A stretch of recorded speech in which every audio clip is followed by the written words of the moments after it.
மாதொரு பாகன் அர்த்தநாரீஸ்வரர் அப்படின்னு தத்துவம்.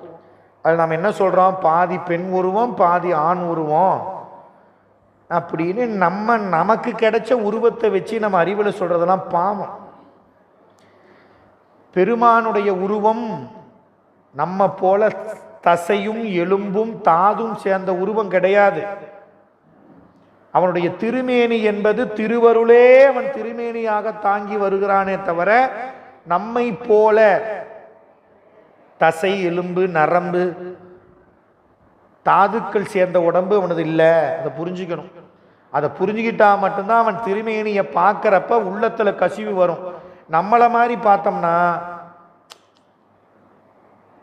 சாலல்ல கேட்கிற மாதிரி மலைமகளை ஒரு பாகம் வைத்தலுமே மற்றொருத்தி சலமுகத்தால் அவன் சடை, என்னத்துக்கு இங்கொருத்தி அங்கொருத்தி அப்படின்னு தடை.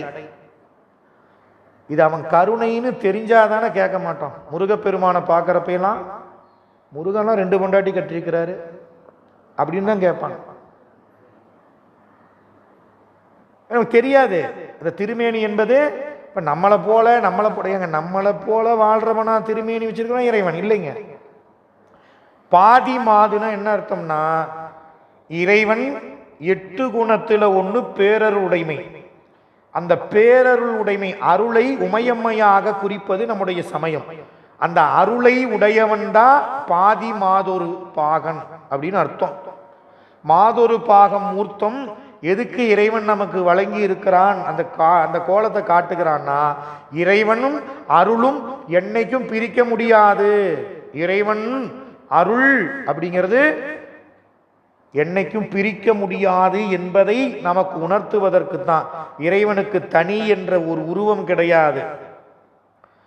நமக்காக தடத்த நிலையில் வருகிறான்.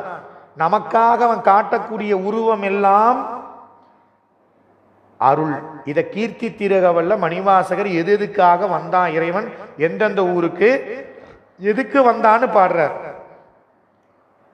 எப்படி தொடங்குறாரு, தில்லை மூதூர் ஆடிய திருவடி. எதுக்காக தில்லை மூதூர் ஆடுறான், பல்லுயிரெல்லாம் பயின்றனாகி எண்ணில் பல்குணம் எழில்பெற விளங்கி மண்ணும் விண்ணும் வானோர் உலகம் பாடிட்டே போனேன். ஐயாரதனில் சைவனாகி துருத்திதனில் அருத்தியோடு இருந்தும் திருப்பனையூரில் விருப்பனாகி, இப்படி ஒவ்வொன்னையும் இறைவனுடைய அந்த பேரருள், அந்த தடத்த வடிவம், அந்த தடத்த வடிவம், அந்த அருளைத்தான் இறைவனுடைய இடப்பாகமாக நம்முடைய பெருமான் அந்த திருமேனியை நமக்கு காட்டி அருள்கிறார்.